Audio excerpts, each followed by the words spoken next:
ஹே ஓல் எல்லாரும் எப்படி இருக்கீங்க? Hope you all are doing good. நம்மளோட சேனலில் இவ்வளோ நல்லா vlog காணல அப்படின்னு சொல்லிட்டு என் மேலே பெரிய கம்ப்ளைண்ட்டே இருந்தது. பட் அன்ஃபார்ச்சுனேட்லி நான் பண்ண பிளான்ஸ் எல்லாமே கொலாப்ஸ்ட் ஆகினதுனால என்னால் வாய்ஸ் ஓவர் கொடுத்து வீடியோ அப்லோட் பண்ணுறதுக்கு டைம் சரியாக கிடைக்கல. பட் இன்ஷால்லா இனி வரும் காலங்களில் நம்மளோட சேனலில் நிறைய இன்ட்ரெஸ்டிங்கான vlogs எல்லாமே அப்லோட் பண்ண காத்திருக்கிறேன். அதுக்கு நீங்கள் பண்ண வேண்டியது எல்லாமே நம்மளோட சேனலை சப்ஸ்கிரைப் பண்ணி வச்சுட்டு கூடவே இருக்கிற பெல் ஐக்கானை கிளிக் பண்ணி வச்சுக்கோங்க. எப்பவும் போல் உங்களோட சப்போர்ட்டை கொடுத்துட்டே இருங்க. இன்ட்ரெஸ்டிங்கான vlogs எல்லாம் அப்லோட் பண்ணுறதுக்கு எனக்கு ரொம்ப ஹெல்ப்ஃபுல்லாக இருக்கும். இப்போ இந்த vlogல நீங்கள் என்னோடய லாஸ்ட் ரம்ஜான் டேஸை தான் பார்க்க போகிறீங்க. அதுலேயுமே ஸ்பெஷலாக லைலத்துல் கத்ர்ன்னு பள்ளிவாசலுக்குள்ளே வச்சு எடுத்த vlogம் தான் நான் இதில் அட்டேச் பண்ணியிருக்கிறேன். யூஸ்வலாகவே எங்களோட பள்ளியை பொறுத்தவரையில் 27 கிழமைங்கிறது ஒரு பெரிய ஸ்பெஷலான டே. தராவே மட்டும் இல்லாமல் அன்னைக்குன்னு லைலத்துல் கத்ர் தொழுகிறதாக இருக்கட்டும், தஸ்பீஹ் தொழுகிறதா இருக்கட்டும், அன்னைக்கு டே வந்து ரொம்ப ஸ்பெஷலாக இருக்கும். எல்லா தொழுகையும் முடிஞ்சதுக்கப்புறமா நம்ம சஹர் செய்கிறதுக்கான ஃபுட்டுமே அங்கே ப்ரொவைட் பண்ணுவாங்க. ஸோ அந்த கிளிக் தான் நீங்கள் இப்போ பார்த்துட்ருக்கீங்க. தியாவுமே ரொம்ப ஹாப்பியாக, இது அவளுக்கு ஃபர்ஸ்ட் லைலத்துல் கத்ர், ரொம்ப ஹாப்பியாகவுமே ஒரு பார்சல் வாங்கியிருந்தா. ஸோ வீட்டுக்கு வந்து அந்த சாப்பாடு சாப்பிட்டுட்டு தான் நாங்கள் 27வது நோம்புமே வச்சுருந்தோம்.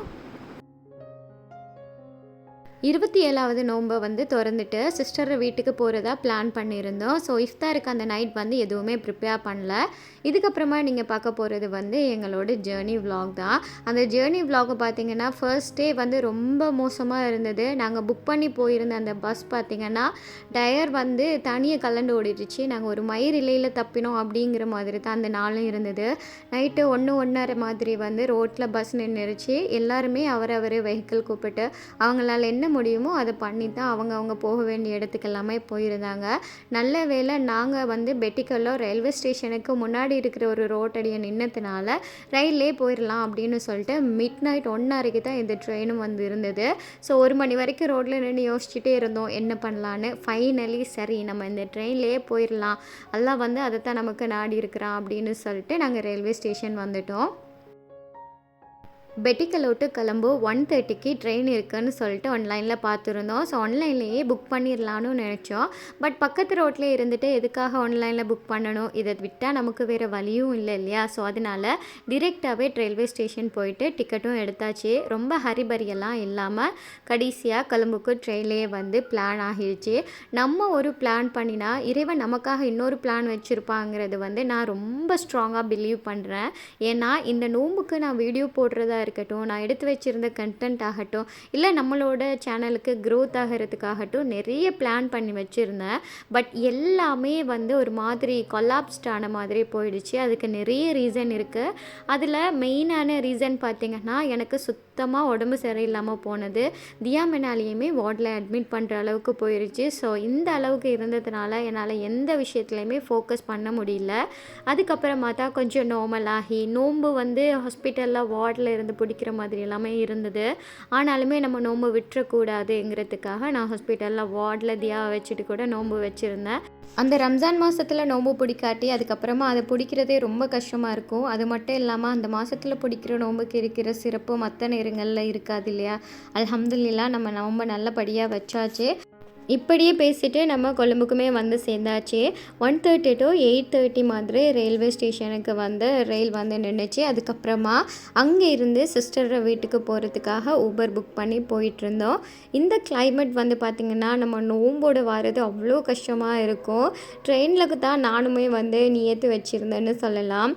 அவ்வளோ பெருசாக ஃபுட்டு அந்த டைமில் நம்மளுக்கு கிடைக்கவும் கிடைக்காது. இதுவே வந்து நாங்கள் பஸ்ஸில் பிளான் பண்ணி போகிறப்போ நம்மளை ஏதாச்சும் ஒரு ஹோட்டலில் நிறுத்துவாங்க, நம்ம அந்த டைமில் வந்து நோன்பு பிடிச்சிக்கலாம். அந்த மாதிரி தான் எல்லாருமே பிளான் பண்ணி போயிருந்தோம். பட் அன்ஃபார்ச்சுனேட்லி அது நடக்கலை. நான் ட்ரெயின்லேயே ஒரு ஒரேஞ்சை சாப்பிட்டுட்டு நியத்து வச்சுட்டேன். தம்பிங்களும் அதே மாதிரி தான் ஃப்ரூட்ஸை சாப்பிட்டுட்டு நியத்து வச்சுட்டாங்க.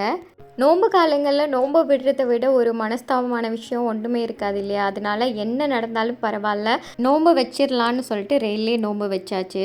28வது நோம்போட இஃப்தார் வந்து சிஸ்டர் வீட்டில் தான் இருந்தது. அல்ஹம்துலில்லாஹ் அன்றைய நாள் வந்து ரொம்ப சூப்பராகவே போச்சு.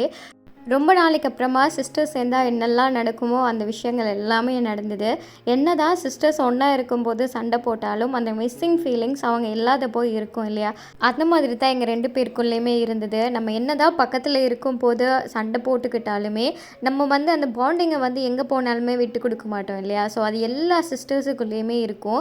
அதே மாதிரி தான் பிரதர்ஸும். ஆனால் மோஸ்ட்லி பிரதர்ஸ் அடிச்சுக்கிற விதம் குறைவாக இருக்கும். கேர்ள்ஸ் அந்த விதத்தில் ரொம்பவே டூ மச்சாக இருப்பாங்க. ஸோ அதே மாதிரி தான் நாங்களுமே. ஆனாலும் எங்களுக்குள்ள இன்னொருத்தர் வாரத்துக்கு எந்த ஒரு எக்ஸ்கியூஸுமே நாங்கள் கொடுக்க மாட்டோம். நாங்கள் மட்டும் இல்லை, நிறைய சிஸ்டர்ஸ் இந்த மாதிரி தான் இருப்பீங்கன்னு நான் நம்புகிறேன்.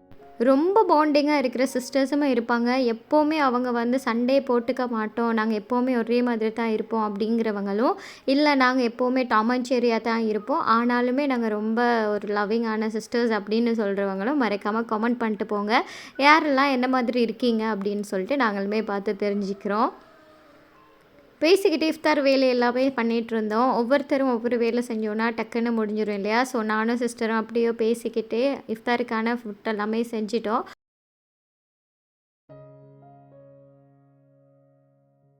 இஃப்தார் வேலைகள் எல்லாம் முடிச்சிட்ருக்கிற அந்த டைம்லேயே சன்செட் ஆக ஆரம்பிச்சிடுச்சு. ஸோ வேலைகளுக்கு நடுவில் இந்த ஒரு வியூவையுமே பார்த்துடலாம் அப்படின்னு சொல்லிட்டு இதையும் ஒரு சின்னதாக கேப்சர் பண்ணியிருந்தேன்.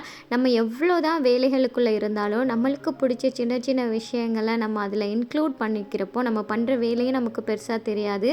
அதே மாதிரி நம்மளுக்கு கொஞ்சம் மனசுக்குமே ரிலாக்ஸ்டாக இருக்கும். ஸோ அந்த ஒரு காரணத்துக்காக இந்த வியூவையுமே நான் உங்களுக்கு கூட ஷேர் பண்ணிக்கிறேன். இதுக்கப்புறம் தான் மெயின் பிக்சருங்கிற மாதிரி எல்லா வேலையும் முடிஞ்சு நோன்பு துறக்கிறதுக்கு அதான் சொல்லும் வரைக்கும் நாங்கள் உட்கார்ந்து இருந்தோம். சரியாக நோன்பு துறக்கிறதுக்கு பாகம் சொல்கிறதுக்கு முன்னாடியே பவர் கட் ஆகிடுச்சு. அதுதான் அங்கே ஹைலைட்டே. அவ்வளோ நேரம் நல்லா சில்லாக இருந்துட்டு அதுவுமே நோன்பு துறக்கிற டைமுக்கு கரெக்டாக பவர் கட் ஆனது தான் ரொம்ப மோசமான ஒரு விஷயம் அன்னைக்கு நடந்ததில். எது நடந்தாலுமே நாங்கள் இன்றைக்கி நோன்பு திறந்தே ஆகுவோங்கிற மாதிரி டார்ச் எல்லாமே ஆன் பண்ணி வச்சுட்டு அந்த வெளிச்சத்துலேயே தான் அன்னை இஃப்தார் எல்லாமே முடிச்சிருந்தோம்.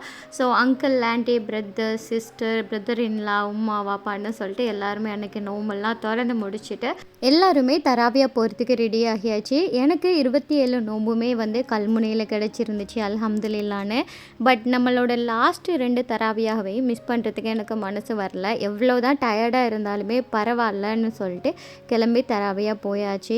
கொழும்பு டிராஃபிக்கில் கொஞ்சம் ட்ராவல் பண்ணுறது ரொம்ப கஷ்டமாக இருந்தாலுமே அன்னைய தராவியாக எனக்கு கிடச்சிருந்துச்சு அல்ஹம்துலில்லான்னு.